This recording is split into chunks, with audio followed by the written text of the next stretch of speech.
Bom dia a todos a mais essa ação do nosso terceiro Fórum Estadual da Suinocultura, que é capitaneado aí pela Associação dos Suinocultores do Estado de Minas Gerais, a Associação dos Suinocultores do Vale do Piranga e a Associação dos Suinocultores do Triângulo e Alto Paranaíba.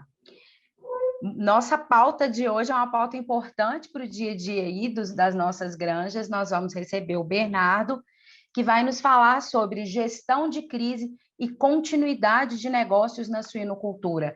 Tema muito importante. O nosso palestrante, como eu já disse, é o Bernardo, gestor de operações da SB Agro, mestre em gestão do trabalho pela USO do Rio de Janeiro, pós-graduado em gestão de conflitos pela UCLM, lá da Espanha, professor universitário e coordenador do Centro de Capacitação, Aperfeiçoamento e Desenvolvimento da FAPAM. Desde já eu agradeço aí a nossa parceira FAPAM, Faculdade de Pará de Minas, por acreditar no nosso projeto e trazer benefício aos suinocultores de Minas, disponibilizando aí um descontaço no curso de pós-graduação em suinocultura. Os interessados terão um desconto de 40% no valor da mensalidade, ou seja, arcará com parcelas de R$ 239,90 e terão acesso a um curso no formato híbrido de 380 horas, é uma pós-graduação completa. A gente está colocando aqui no chat, Granja, coloca para a gente o link, onde vocês vão ter acesso a todas as informações do curso e tem aí os contatos também para realizar essa inscrição. Lembro a todos vocês que o nosso chat, além de estar com o link, também está aberto aí para vocês já irem colocando os comentários, observações e perguntas. Combinado, turma? Recados dados. Vamos lá, então, Bernardo. A palavra está contigo. Bom dia, Bianca. Bom dia a todos. É um prazer estar aqui com vocês nesse dia de hoje, nessa manhã de hoje, falar sobre gestão de crise e continuidade do negócio. É um assunto que eu trabalho nele desde 2012, na época que eu ainda era de telecom. Então, é um assunto que vem trazendo algumas novidades, algumas questões assim diferenciadas para a gente tocar o negócio do nosso dia a dia. Queria agradecer muito à Seng pela parceria, ao presidente João, e muito obrigado a todos vocês que estão aqui participando dessa reunião hoje. E para quem está assistindo aí depois no ao vivo, aí, no nosso vídeo no YouTube, sejam bem-vindos, eu estou à disposição de vocês. Eu vou compartilhar a tela aqui. E aí,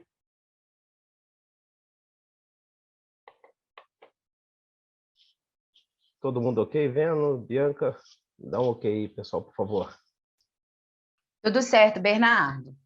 Perfeito. Falar de crise na suinocultura, a gente remete a esses tempos sombrios que temos passado aí nos últimos 1 ano e meio, 2 anos, praticamente 2 anos aí. Mas a questão que eu trago hoje aqui é a questão da crise, gestão de crise operacional. É aquela crise que impacta o nosso dia a dia na granja. Só passando, então, de onde que vem esse panorama? Em 2012, foi o início do processo de GCN, Gestão de Continuidade do Negócio na Oi, e eu participei ativamente desse processo lá. Eu era o responsável, o ponto focal da diretoria de operações para a parte de gestão de crise. Na época foi contratada uma consultoria, a Ernst Young, e ela foi junto com a Accenture e foi ensinando a Oi como fazer essa gestão de crise. Imagina que a Oi, ela trabalhava com 25 milhões de clientes, aproximadamente na época, eram mais de 100 mil estações que tinham que deixar funcionando o tempo todo, e naquela época, já em 2012, se a pessoa ficava sem internet, sem telefone, já era o caos. Então, esses conceitos eles foram evoluindo, não é um conceito que está estático. E, em 2021, comecei a aplicar isso na suinocultura. Meu pai me chamou para eu integrar o grupo da SB Agro. Até então, meus 2 irmãos já estavam no grupo, e eu entrei em 2021. E aí começamos a aplicar esses conceitos, que aí eu vou passar um pouco para frente para vocês, e a gente vai batendo um papo. Se alguém tiver alguma dúvida aí, pode ir perguntando, vamos falando aqui, que vai ser mais um momento de bate-papo mesmo. Primeiro, o conceito de crise. O que é uma crise? É algum acontecimento imprevisto que pode colocar a operação e a continuidade da sua granja em risco. Então, o que seriam alguns tipos de crise que eu coloquei aqui nesse slide? Primeiro, a gente tem um acidente aí com um caminhão, e aí vários porcos morreram nesse acidente de caminhão aí. Foi uma imagem da internet que eu peguei. É uma crise? Sim. Por quê? Primeiro, porque tem um impacto financeiro. É um acontecimento, não foi previsto, e aí essa granja aí teve algum tipo de impacto. O segundo foi um galpão que pegou fogo. O terceiro, um esgoto, uma lagoa de dejetos que estourou e que foi para o córrego. E a outra, aquela greve dos caminhões. Isso tudo impacta no dia a dia nosso na granja. E a gente tem como evitar isso? Alguns sim, outros não. Qual que é a ideia do gerenciamento de crise? É a gente começar a trabalhar para mitigar, quando a gente vê esse tipo de crise, o que a gente vai trabalhar para reduzir o impacto dela. Essa que é a ideia toda dessa parte de gerenciamento de crise. E crise tem severidade também. Tipo, crise do tipo 4, que é classificado como tipo 4, é um incidente. Imagina que você está na granja, uma porca lá pegou e agarrou numa gaiola. Isso acontece muito constantemente nas granjas. E aí é um problema grande? Vai gerar uma crise? Não, mas é um incidente que vai ser resolvido localmente. Nós temos também o tipo 3, que já é uma tensão. Um caso de tensão. É um problema ou uma emergência que tem um alcance limitado nas operações da granja e a recuperação é totalmente interna. Como exemplo, aí eu coloquei matrizes intoxicadas por problemas na produção de ração. Pegou toda a granja? Não, não pega toda a granja, mas ela tem um pequeno impacto. Quando a gente fala de tipo 2, crise tipo 2, que é a crise crítica, aí sim já começa a dar alguns problemas maiores. A gente tem emergência que coloca em risco a vida de pessoas ou operações do negócio na granja ou a imagem da granja ainda com perdas financeiras. Exemplo, vazamento de dejetos em um córrego.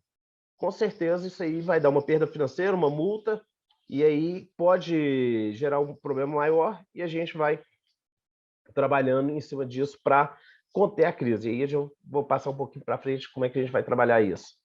E ainda tem uma crise do tipo 1, que é a catástrofe. Ela coloca todo o seu negócio em risco. Do tipo, eu tenho um galpão de engorda e esse galpão pegou fogo. Eu tenho um galpão de engorda e esse galpão foi inundado pelas chuvas. Coloquei todo o meu negócio em risco, perdas grandes financeiras, perdas de imagem e ainda posso ter perdas ambientais. E qual que é o objetivo do gerenciamento de crise, então? Quando a gente está falando do gerenciamento de crise. O objetivo dele é promover o restabelecimento da normalidade e da prestação do serviço, através das áreas responsáveis e garantir a continuidade do negócio. Eu tenho uma crise, e aí o que eu tenho que fazer? Eu tenho que, primeiro, abafar essa crise, entender como tratar ela, retornar a minha operação ao modelo normal e depois tratar para que essa crise ou não ocorra novamente, ou se ocorrer, como eu vou trabalhar com ela mitigada. Então, uma outra questão dos objetivos do gerenciamento de crise é minimizar a exposição dos colaboradores ao risco. Quando a gente está falando de granja, a gente tem risco de colaboradores. A gente pensa muitas vezes, eu estou numa granja e não vai morrer ninguém lá, ou não vai acontecer um acidente mais grave com alguém, e que, na verdade, não é o que acontece. A gente vê aí que alguns acidentes, alguns tipos de acidentes, eles levam a óbito, levam a colaboradores terem problemas mais graves de saúde. Então, todo esse trabalho tem que ser para mitigar esse tipo de problema também com os colaboradores. Salvaguardar os interesses das partes envolvidas e a reputação da granja, esclarecer as responsabilidades das áreas envolvidas e estabelecer uma rede de comunicação na granja. E aí a gestão de crise e continuidade do negócio. A gestão de crise e continuidade do negócio envolve os estabelecimentos de sistema de gestão de continuidade, cujo escopo compreende em desenvolver e implantar estratégias, equipes, planos de ações que fornecerão proteção e formas alternativas de operação para uma organização frente aos eventos adversos. Essa parte até agora é só a parte mais conceitual para a gente entender onde que a gente tem que chegar. E aí, por que é importante a gente trabalhar a crise? Teve um estudo aí da BCI, Supply Chain Resiliente, que 77% das empresas identificaram pelo menos uma interrupção total ou parcial na cadeia de abastecimento do negócio, em 2019. e 5% das perdas de valor de mercado, 5% de perdas em valor de mercado em situação de crise foi observado nas empresas que não tinham estruturas de gestão de crise. Então, o que é?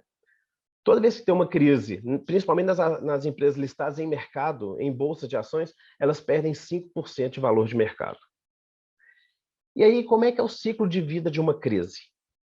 Pronto, eu tenho um problema na granja, vamos supor. Eu tive um vazamento de dejetos por córrego. É o evento. Primeira questão, eu tenho que responder esse incidente. O que eu vou fazer para parar de cair dejeto no córrego? Olha, eu vou arrumar minha contenção, eu vou parar, vou começar a trabalhar em cima de uma possível filtragem, um desvio para o córrego para não cair lá. Cheguei no ponto, estanquei o problema, aí agora eu vou começar a trabalhar a crise. Olha, o que pode acontecer? O pessoal do meio ambiente vai vir aqui? Vai. O que eu posso fazer para mitigar com o meio ambiente? Olha, eu posso já fazer uma denúncia, uma autodenúncia, eu já posso procurar especialistas na área para trabalhar essa questão dos córregos. Eu posso pegar os especialistas em engenharia para resolver o problema da minha lagoa. E aí, o que eu vou passar para a continuidade do negócio? O que eu vou fazer nessa lagoa minha para que ela não dê mais problemas com dejetos, para que não vá mais a dejetos para o rio? E depois disso, eu já vou resolvido o problema, já resolvido todas as questões, eu vou passar para um plano de recuperação e retomada do negócio. Então, peraí, resolvi ambientalmente, resolvi com os ribeirinhos, com a população que foi prejudicada, então agora eu vou começar a trabalhar para que isso não ocorra mais. E qual que é o objetivo da nossa granja e da granja de vocês aí que estão aqui? O objetivo é a gente entregar carne. Então, eu acredito que todo mundo está aqui buscando esse mesmo objetivo. O final do dia nosso, ou o início do nosso dia, sempre termina aqui. O caminhão... Oi? Ah, caminhão, ok. O caminhão saindo da nossa granja. Tá saindo para entregar carne, né? Tá saindo para entregar carne, justamente, velho. Então, esse é o objetivo nosso no dia a dia. Mas tem uma série de fatores que impactam. Então, quais seriam esses fatores que a gente tem que trabalhar na nossa granja para a gente mitigar riscos? Vamos primeiro pensar em pessoas. Se eu tiver uma equipe de 10 pessoas e, de repente, 5 pessoas tiveram Covid num dia, como é que minha granja vai trabalhar? Eu vou conseguir fazer tudo? Vamos supor que teve uma crise teve uma greve do transporte público. As pessoas não conseguiram chegar para trabalhar. E aí, como é que eu vou fazer nesse caso? Como é que eu vou trabalhar nesse caso? Patrimônio, pensando no pilar de patrimônio. Pegou fogo num barracão da minha granja. O que eu vou fazer neste caso? Quais as ações que eu vou ter que tomar na minha granja? Fornecedor. Greve dos caminhoneiros.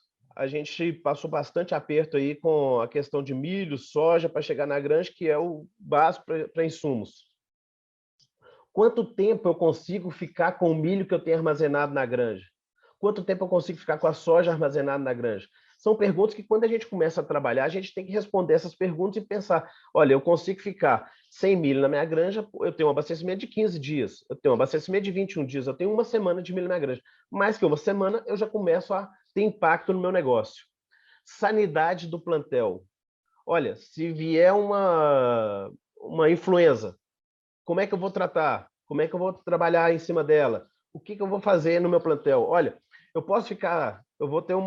nós estávamos numa crise financeira, eu posso ficar sem vacinar meu plantel? O que isso vai acarretar para mim?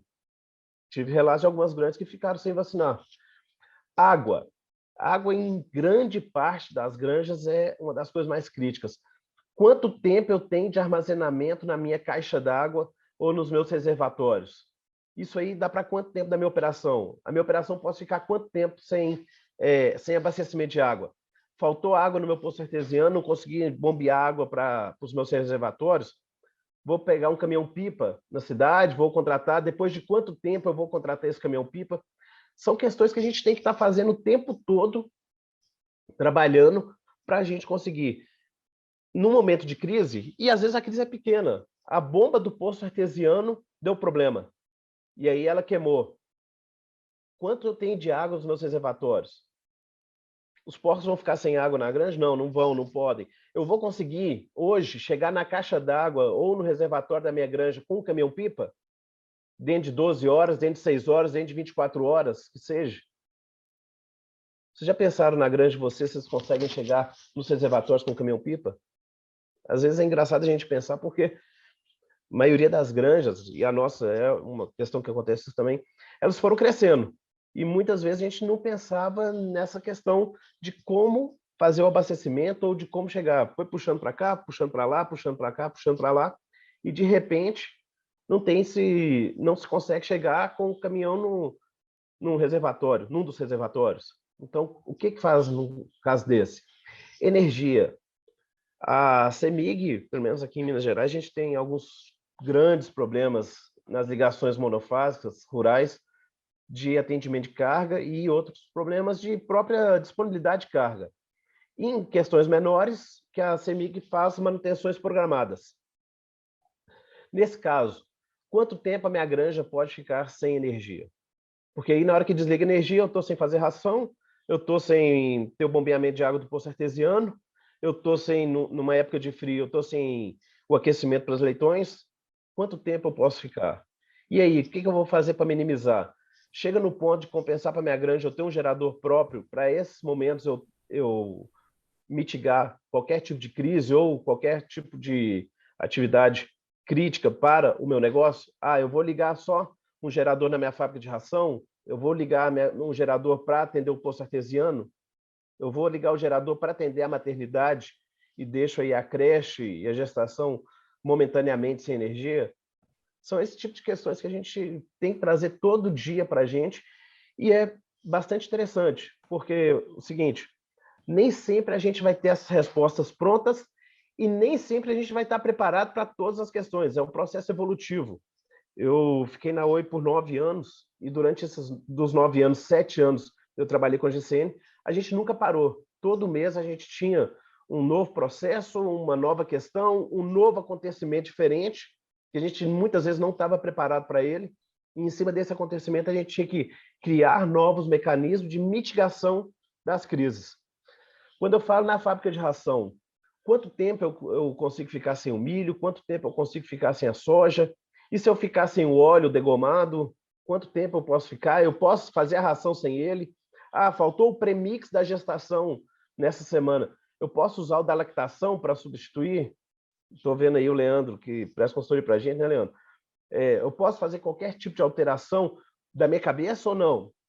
Eu vou ter um processo para isso. Olha, em caso de falta, o caminhão do fornecedor de premix, o caminhão do fornecedor de núcleo, ele atrasou, falhou um dia, não conseguiu chegar na granja. Época de chuva aqui em Minas Gerais, a gente teve bastante problema disso, de demora para chegar os insumos. E aí, o que eu vou fazer? Como é que eu vou trabalhar em cima disso? Dejetos e compostagem, mesma coisa. Olha, eu consigo fazer o dejeto com o que eu tenho hoje de lagoas na minha granja, atende. E um dos pilares principais, financeiro. Com a crise dessa que a gente passou, quanto tempo eu consigo ficar sem tirar os anéis do dedo? Ou eu vou ter que tirar alguns anéis para segurar os dedos? Então, são perguntas que a gente tem que imaginar. Olha, eu vou precisar de um financiamento, até tal ponto eu consigo, eu tenho caixa, eu vou precisar de um financiamento. São questões que a gente tem que imaginar e pensar e repensar, e cada dia vai vir uma questão nova para a gente. Isso que é o mais interessante da continuidade do negócio.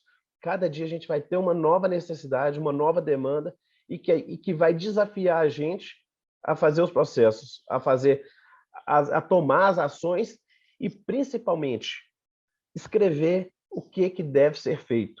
Porque a continuidade do negócio, o mais importante não é aquilo que você fez para resolver uma vez, é aquilo que você vai fazer para perenizar o seu negócio, para evitar que o seu negócio você fique apagando um incêndio cada dia. Você pode até apagar o incêndio hoje, mas amanhã você não pode ter novamente esse tipo de incêndio na sua granja. É essa que é a ideia de toda a continuidade do negócio. E aí o programa de gestão de continuidade de negócio, ele é dividido em 10 partes, que são todas elas tão importantes quanto a própria gestão. Uma governança, em geral, um programa de gestão de continuidade do negócio, ele tem que começar top-down. O que é isso? tem que começar da alta gestão, da diretoria, da alta gerência, para os funcionários. Não é um programa que dá para começar de baixo para cima. Por quê? Porque os primeiros a comprarem a ideia tem que ser a alta gestão, tem que ser o proprietário, tem que ser a diretoria. É caro fazer a gestão de continuidade do negócio, não é uma coisa barata. Algumas ações a gente consegue fazer sem grana, mas grande parte das ações envolvem investimentos, e nesse momento investimento não é a primeira necessidade da granja que a gente imagina, mas por outro lado, se a gente também fica sem fazer, o risco que a gente corre no momento pode ser que ele fique tão grande, mas tão grande que inviabilize o negócio. E isso que a continuidade do negócio não quer permitir. Você faz a análise de impacto do negócio. Um exemplo de análise de impacto do negócio que a gente fez lá na granja. A energia que eu tenho hoje fornecida pela CEMIG, ela é capaz de sustentar uma ampliação? Ela é capaz de sustentar aquilo que eu tenho? As ligações elétricas dentro da granja, elas estão condizentes com efetivamente o que eu gasto, ou eu estou tendo um problema de curto-circuito semanalmente lá na granja? Às vezes é uma coisa bem pequena que você pensa na parte, dando um exemplo, a balança da minha granja, da fábrica de rações está quebrada. Aí você fala assim, mas uma balança quebrada, o impacto que uma balança estragada ou quebrada pode fazer na sua ração, primeiro no custo, você pode estar incorrendo muito em custo a mais. E segundo, pode acontecer um caso de intoxicação de porcos, de leitões, de terminados, e isso a gente tem que olhar todo dia. E aí o investimento, nós estamos falando o quê? Uma balança podia ficar aí R$1.000. E qual que é o prejuízo que isso pode ver? Então, essa análise de impacto eu preciso ter 2 balanças? Ou eu preciso ter 2 motores de um misturador na minha granja? Ou eu preciso ter 2 motores de um moedor de fubá na minha granja? São questões que a gente tem que todo dia pensar e analisar quanto tempo eu consigo ficar sem isso. Fazer o plano de gestão de crise, que é o mecanismo para as comunicações internas. Eu tive um problema, então vou avisar, olha, pessoal, estamos em crise. Hoje está faltando água na granja.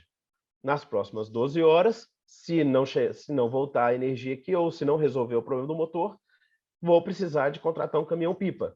Isso é uma comunicação. Preparem-se para receber o caminhão-pipa. Os colaboradores, nesse momento, eles têm que saber, eles têm que estar por dentro de tudo que acontece. É um diferencial no momento de crise, quando a gente está falando de evento crítico ou de evento de catástrofe, que os colaboradores tenham noção plena daquilo que está acontecendo.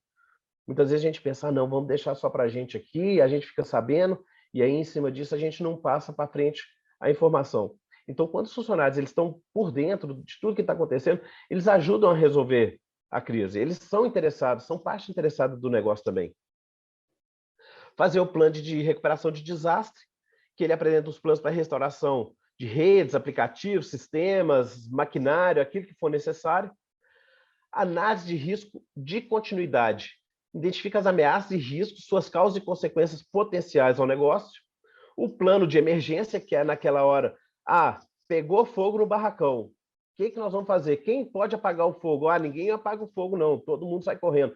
Senão, daqui a pouquinho tem pane elétrica lá e o cara está jogando água.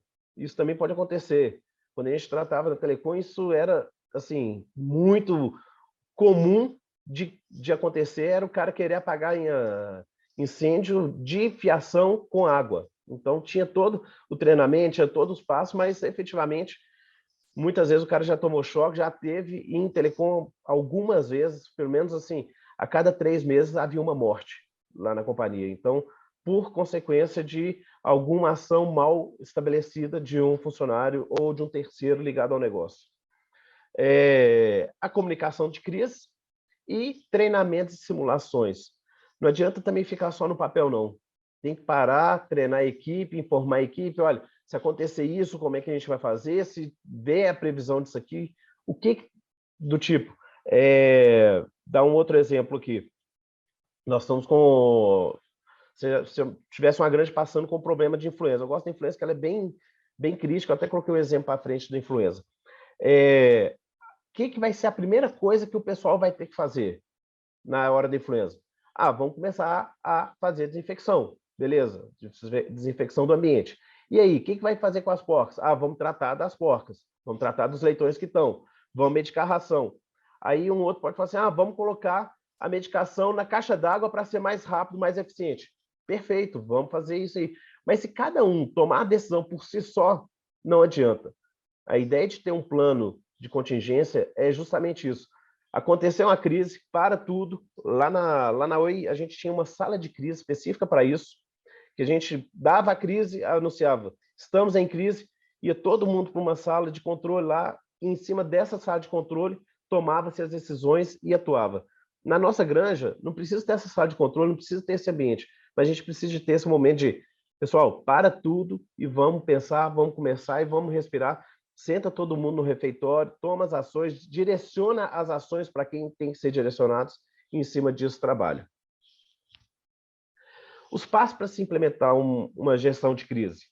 Primeiro, você tem que, é bem um PDCAzão mesmo, que muita gente está acostumado, estabelecer o escopo, os objetivos, a política de GCN, uma estrutura organizacional, os papéis e as responsabilidades, fazer uma campanha de divulgação e registrar a documentação. Estabeleci o modelo. Beleza, agora vamos implementar e operar. Definir as estratégias, desenvolver e implementar as estratégias, testar e manter. Depois, deu certo? Deu. Não deu certo, outro ponto. Vamos fazer análise crítica, fazer uma auditoria dos processos, uma auditoria do que está acontecendo, uma auditoria, ver se efetivamente aquilo que a gente escreveu vai estar funcionando. E melhorar e manter. Análise de correção, análise de prevenção e melhoria contínua, que isso é básico para todo o processo de PDCA. No processo, então, primeiro você faz um checklist, que seria testar conceitualmente algumas coisas pré-definidas, depois faz um walkthrough, que é uma revisão em grupo, geralmente com gestores, aí você chama os líderes da granja e faz uns testes básicos, conversa com eles e olha, pessoal, quanto tempo aí a gente tem de milho? Quanto tempo a gente tem de soja? Quanto tempo a gente tem de água? Faz simulação, que é uma realização de atividade completa de um processo, em um cenário pré-estabelecido, sem impacto no ambiente de produção. Não é chegar e desligar a caixa d'água, é só assim, ficamos sem água, como é que nós vamos fazer? Nós vamos subir, nós vamos colocar o caminhão vai chegar depois de 12 horas. Faz a simulação, mas efetivamente sem desligar a caixa d'água. Depois você faz uma paralelização. Beleza, minha maturidade, meu processo de GCN já está mais avançada. Então, eu consigo fazer um teste. Olha, eu vou desligar só do galpão da creche a água. Em cima disso, eu vou trabalhar nas minhas 12 horas.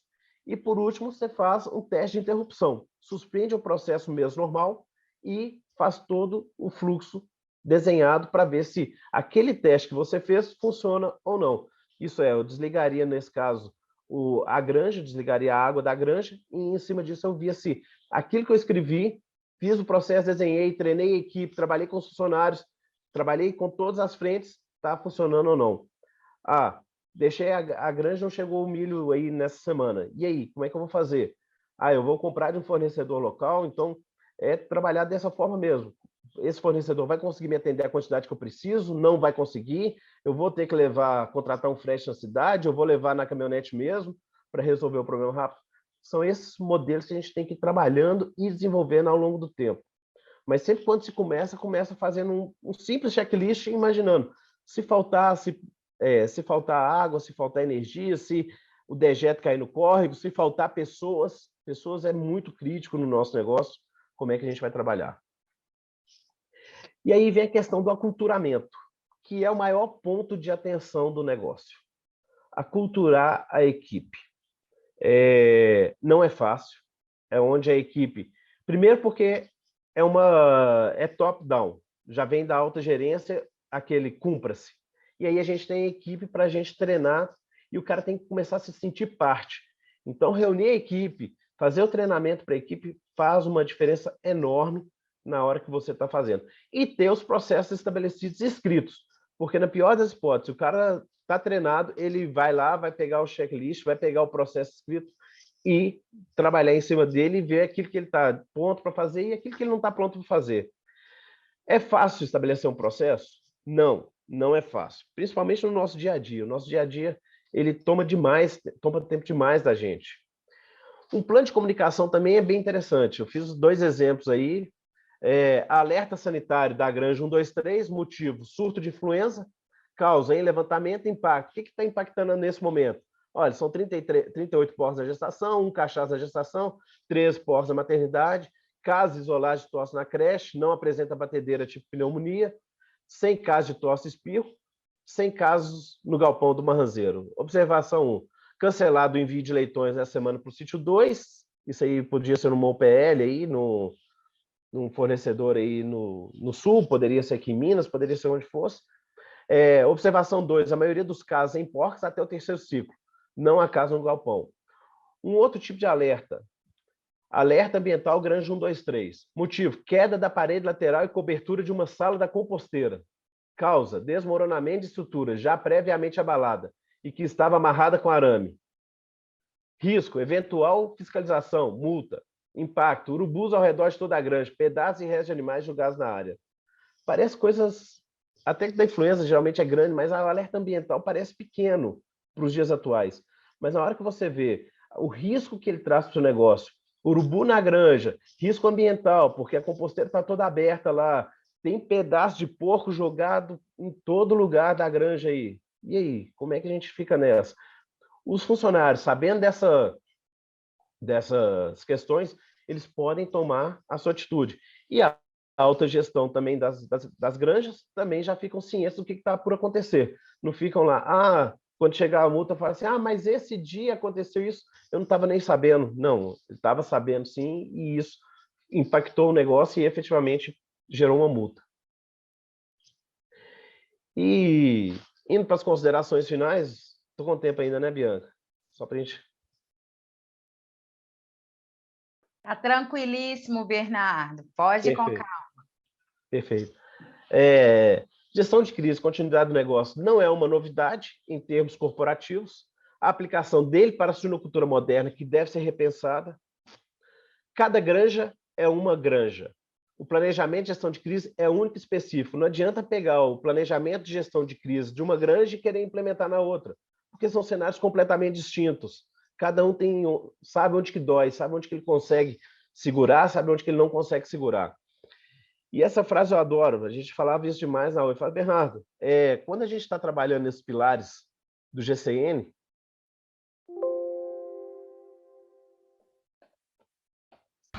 se fosse perguntar, Bernardo, qual desses pilares aqui é o mais importante na sua sugestão? Alguém arrisca falar qual desses pilares é o mais importante?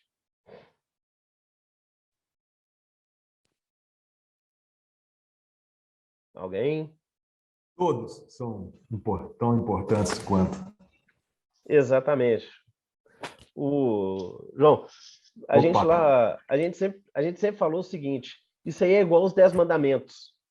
Não existe o mais importante. Ou você cumpre os 10 mandamentos, ou você não cumpre os 10 mandamentos. Não existe aquele que fala assim, qual que é o dos 10 mandamentos aí que é o mais importante? Isso não existe. Então, todos eles têm que ser pensados dia a dia, todos eles têm que ser trabalhados dia a dia. Para quê? Para evitar de ter um risco. Às vezes você perde o seu negócio por causa de água, às vezes você perde por causa de energia. E muitas grandes ficam preocupadas, só o financeiro. Não, tem outros pontos que devem ser trabalhados.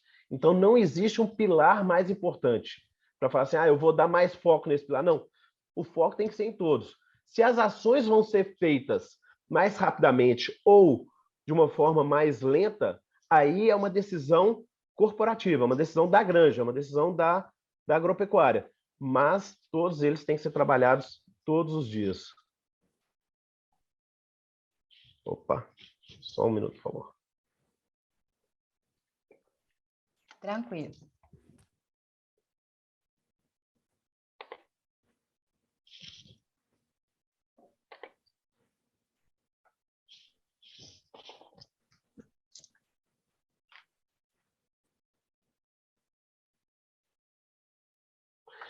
Então, e por último aqui nas considerações, ao elaborar seu plano de gestão de crise e continuidade do negócio, priorize as ações de acordo com os resultados e investimentos. É uma coisa que parece às vezes que ela é básica. Ok.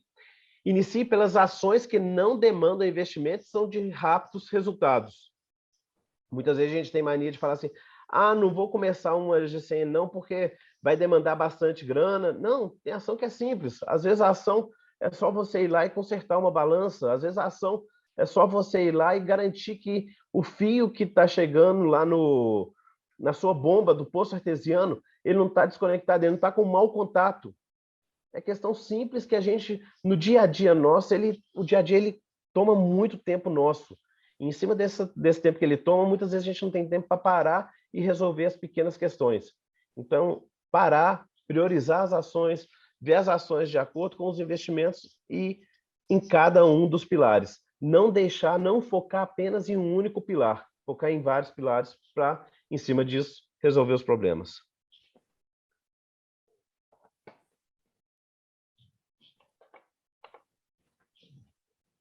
E é isso, pessoal.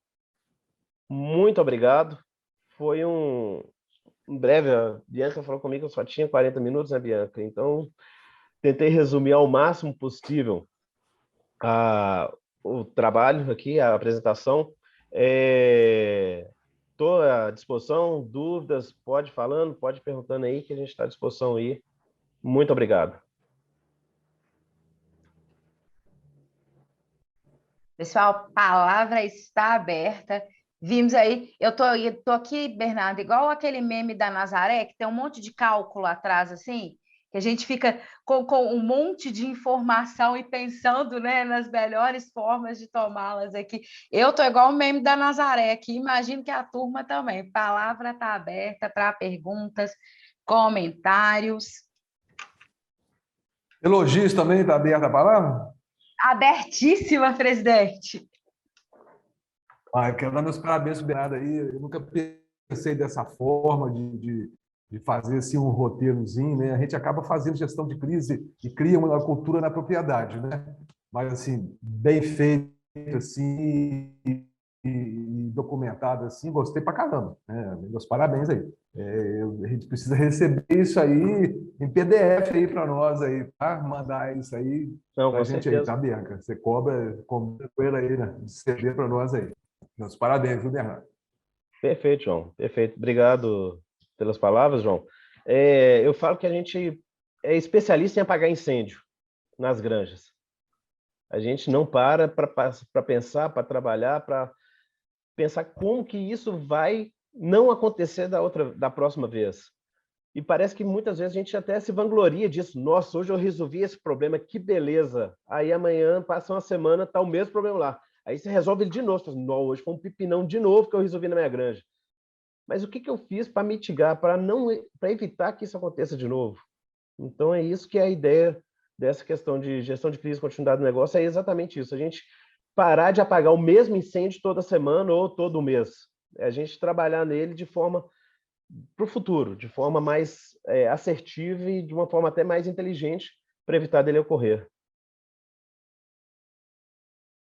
Eu detesto apagar fogo, eu detesto trabalhar de bombeiro, eu prefiro trabalhar como planejador, né? Prever, e assim, esse roteiro que você fez aí, muito legal, gostei demais. Paulinha, palavra aberta, estou vendo você com a mão levantada por aí.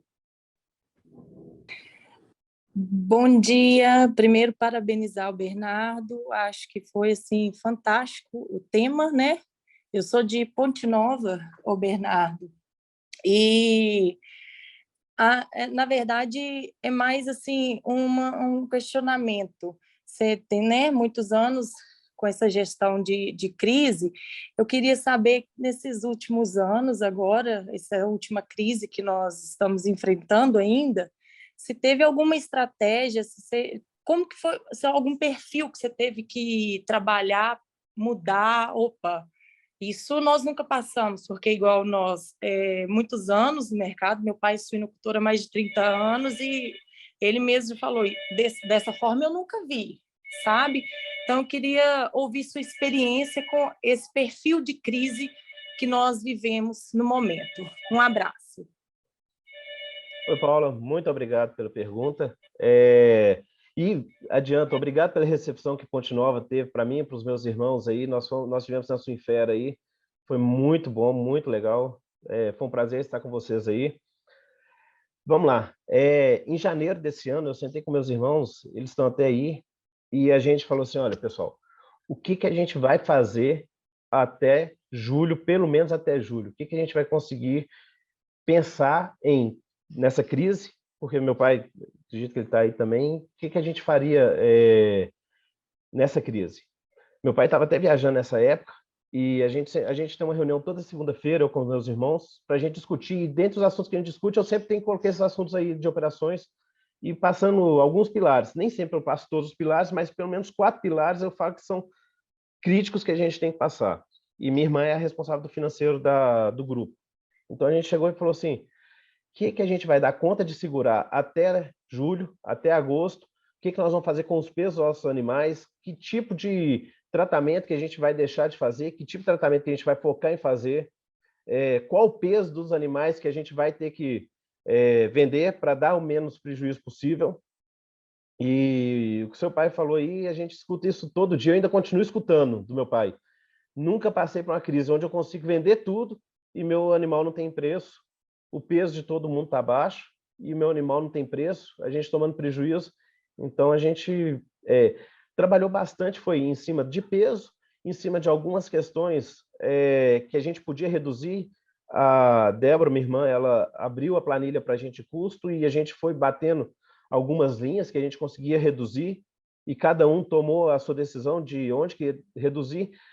Não a ponto de ficar louco igual em outras épocas, já aconteceu isso. Meu pai conta a história dele, assim, já teve que dar cana para os animais, já teve que dar capim para os animais. Dessa vez a gente tomou a decisão de não fazer isso, não impactar a UPL. Falamos assim, olha, a UPL a gente vai blindar ela, porque na hora que sair da crise a UPL vai estar bem trabalhada, mas vamos ver o que dentro da UPL a gente vai conseguir reduzir de custo, quais linhas que a gente vai conseguir trabalhar para mitigar o máximo possível. Minha mãe é responsável pelas compras, né, na SB Agro, então, assim, mãe, o que a senhora vai dar conta de reduzir aí com os fornecedores, porque junto com isso ainda vê o dólar aumentando, inflação galopante, então não foi fácil. E continua não sendo fácil, a verdade continua não sendo fácil. Mas a gente está trabalhando linha a linha de custo tem que ter na unha mesmo, e todo dia você tem que cortar o custo e trabalhar em cima disso. Eu acredito que foi mais esse tipo de trabalho que a gente fez. E chegaria no ponto, olha, como é que a gente vai trabalhar? Banco, vai trabalhar capital próprio, vai desfazer de algum bem, algum imóvel, alguma outra produção? Foi esse tipo de trabalho que a gente foi fazendo ao longo desses últimos 1 ano e meio, mas mais focado nesses últimos 6 meses, 7 meses. Bernardo, eu tenho 2 perguntinhas por aqui que chegaram junto com as inscrições, que falam um pouquinho sobre qual que é a sua expectativa aí, né, dentro do tema que você tratou de lucratividade para 22, 23. Eu O acho que Alvimar consegue lucratividade até para falar melhor que eu 22... dessa, né, Alvimar? Mas, assim, a gente trabalha com uma melhora aí para o segundo semestre. Na nossa expectativa, é uma melhora para o segundo semestre desse ano já. Isso a gente já falava em janeiro do ano, a gente já esperava isso. Mesmo porque ia ter uma redução de oferta, que a gente viu isso, já é realidade, a gente já está com 5,30, 5 e pouco, a gente já não está nesse patamar mais, as quedas estão menores, os vales estão menores, mas efetivamente o cenário ainda está um pouco nebuloso. Na hora que a gente acha que vai engrenar, aí dá uma desaceleradinha, aí vamos ver como é que vai ser isso aí para as próximas semanas. Mas a expectativa é que um segundo semestre fosse bem melhor do que o primeiro semestre. Perfeito. A segunda pergunta, acho que você respondeu um pouco ao responder a Paulinha, que é como trabalhar nesse mercado de alto e baixo, né? Primeiro, quando você fala do plano de continuidade do negócio no alto e baixo, ele já é complicado porque aquelas ações que demandam investimento, muitas vezes elas são postergadas. E aquelas que demandam alto investimento são postergadas mesmo. Isso aí a gente tomou algumas ações de eu não vou tomar essa ação agora. Eu sei que eu preciso fazer ela na granja, mas eu não vou tomar essa ação agora. Vou segurar ela aí por mais 6 meses, 7 meses, 1 ano, que for necessário. E aí a gente assume os riscos disso. São os riscos que estão mapeados que a gente assume eles. E o que fazer para frente é um pouco trabalhar nesse preço e reduzir custo. porque o mercado a gente não vai conseguir fazer ele 100%, fazer o nosso preço, mas a gente vai ter que reduzir custo.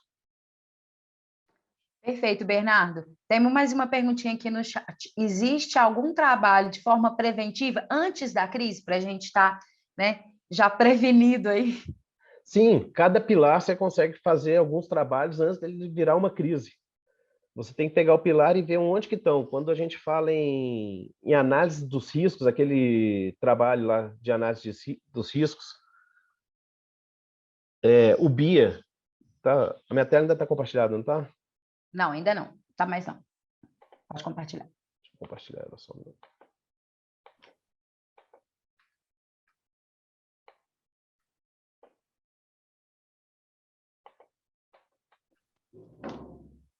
Entrou. Tá vendo? Essa questão aqui do BIA, que é o Business Impact Analysis, apresenta os impactos e riscos identificados em relação com os processos críticos e os recursos mínimos para sua execução.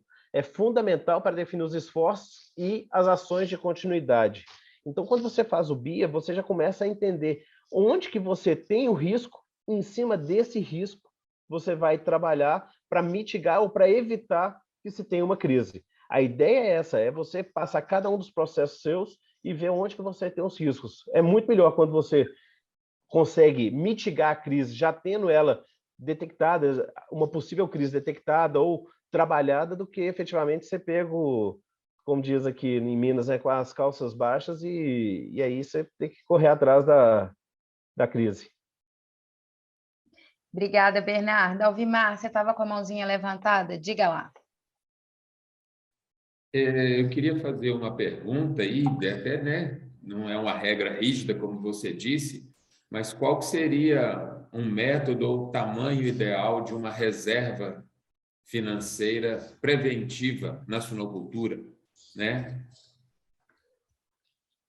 Alvimar, vamos lá. Eu vi em Ponte Nova, o João falou sobre isso. Cada um tem o seu cenário, né, João? E você lá disse que vocês trabalham com 6 meses.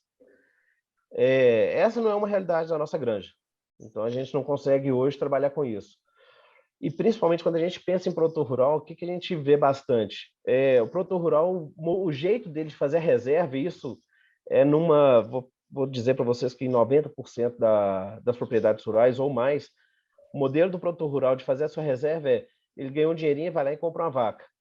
Ele mexe com o porco, mas vai lá e compra um bezerro, compra um boi. E vai fazendo sua reserva em boi, vai fazendo, ou então ganha um dinheirinho, ele aumenta mais um pouquinho seu galpão. Poucos produtores trabalham fazendo a reserva financeira mesmo. É importante ter? Mas você também tem outras maneiras de fazer reserva. Se você tiver um crédito no banco, é um modelo de fazer reserva. Pelo menos você não vai trabalhar com o seu dinheiro. Então, essa questão tem que ser analisada em cada caso, em cada modelo de negócio, para aí você, sim, fazer sua reserva. Falar que a gente tem um modelo escrito, não, a gente não tem um modelo. Principalmente quando tiver uma época de crise dessa de 1 ano e meio, qualquer tipo de modelo ou previsão que você fez, com certeza não vai ser superado, não vai ser unicamente exclusivo para isso. Mas eu gostei bastante, João. Aí você falar aí que vocês trabalham lá com 6 meses, né? De milho. Bernardo, eu tenho um irmão meu que ele é muito precavido, vamos dizer assim. Então, eu acho que tem que ser 6 meses. Aí depois eu complementei assim, dizendo que se você tiver 3 meses equivalente e assim não deixar o seu milho abaixar muito o estoque ali, porque é ruim, né? Ou, e como você disse, ou ter aonde procurar esse dinheiro, né? Também tranquilamente, você não precisa ter a reserva financeira. Se você tem um banco que vai te emprestar o dinheiro quando você precisar, né? Tá tranquilo também. Mas o que mais aflige a gente nessas situações que nós vivemos nesse mês, que nós estamos vivendo ainda, é a gestão financeira, né? Essa é terrível, né? Deixa a gente sem dormir, né?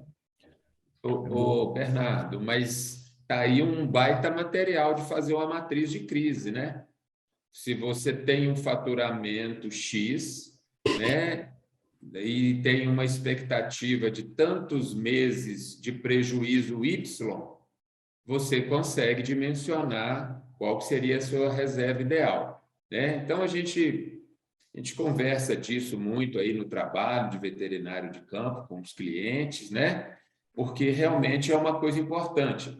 eu costumo dizer para eles, né, é só sugestão, a gente não, cada um toma a sua decisão, mas realmente que a primeira coisa é dinheiro líquido, né? Dinheiro líquido, porque isso que você disse é muito comum, imobilizar a reserva, né? E aí, na hora que precisa, às vezes ela não está prontamente disponível ou talvez esteja desvalorizada também e por aí vai.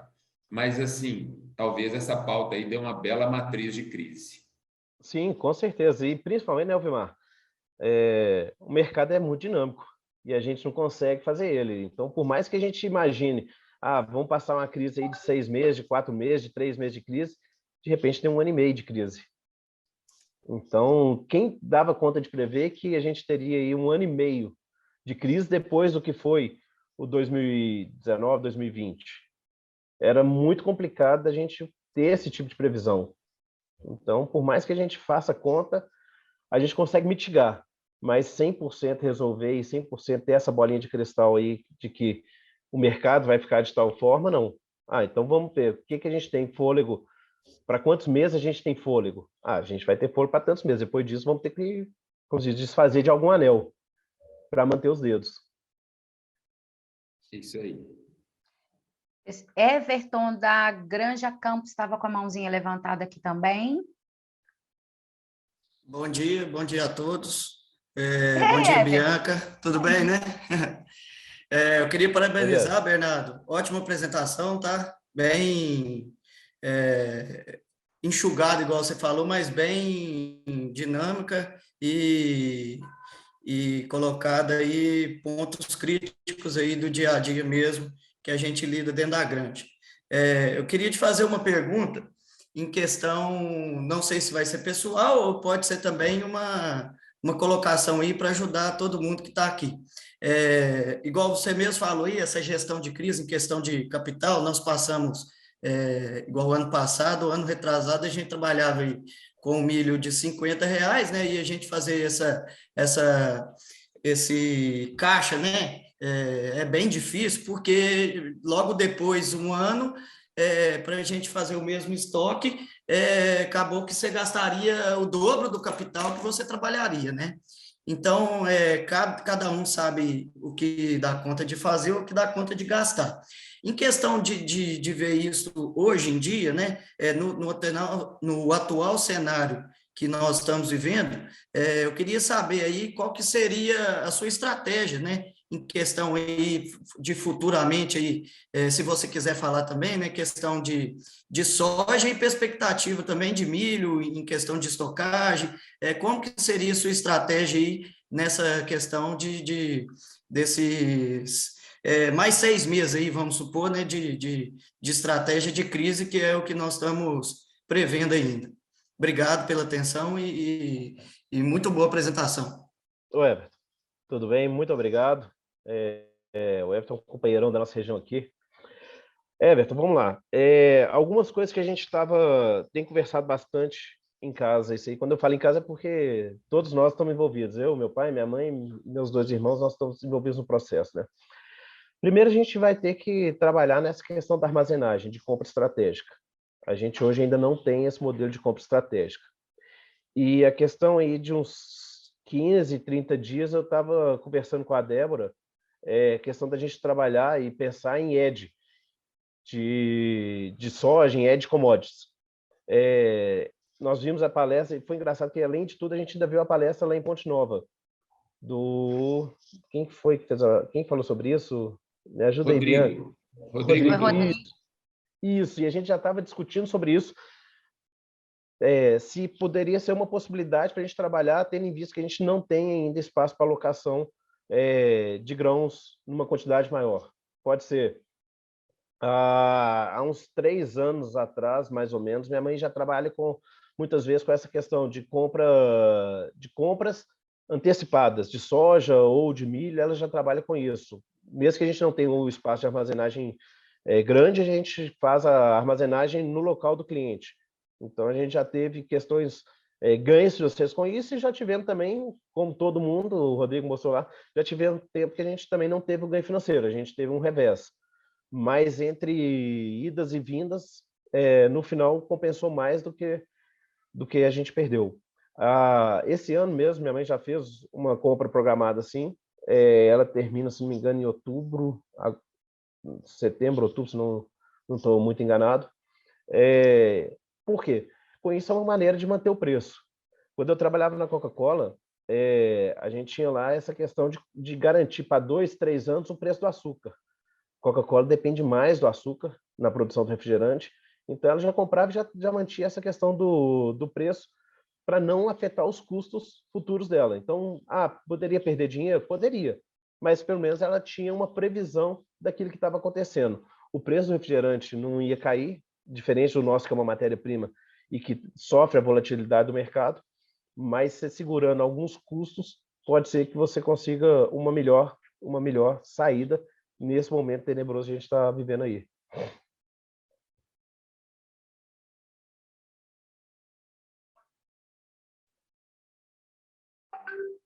Perfeito, Bernardo. Acho que estamos com o chat aberto, ainda não temos mais perguntas. Acho que ficou super bem explicado e eu acho que é um tema que a gente precisa se aprofundar nele, né? Que, pelo que a gente entendeu aí, é uma questão de deixar nossas granjas mais profissionais, da gente se organizar e passar por momentos difíceis de uma forma mais complexa. Você não sei se você já viu o chat aí, temos muitos parabéns aí pelo seu trabalho. Eu gostaria de agradecê-lo, agradecer também a FAPAM, nossa parceira aí da nossa palestra de hoje. E eu vou chamar, então, meu presidente para falar um pouquinho para vocês.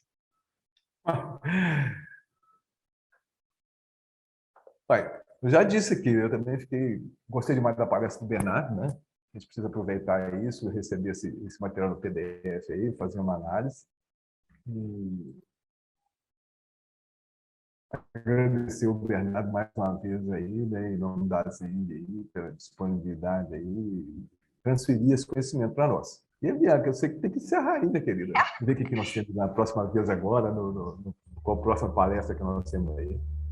E agradecer a todos aí, nós somos da Semana de Conhecimento, né? Um abraço para vocês.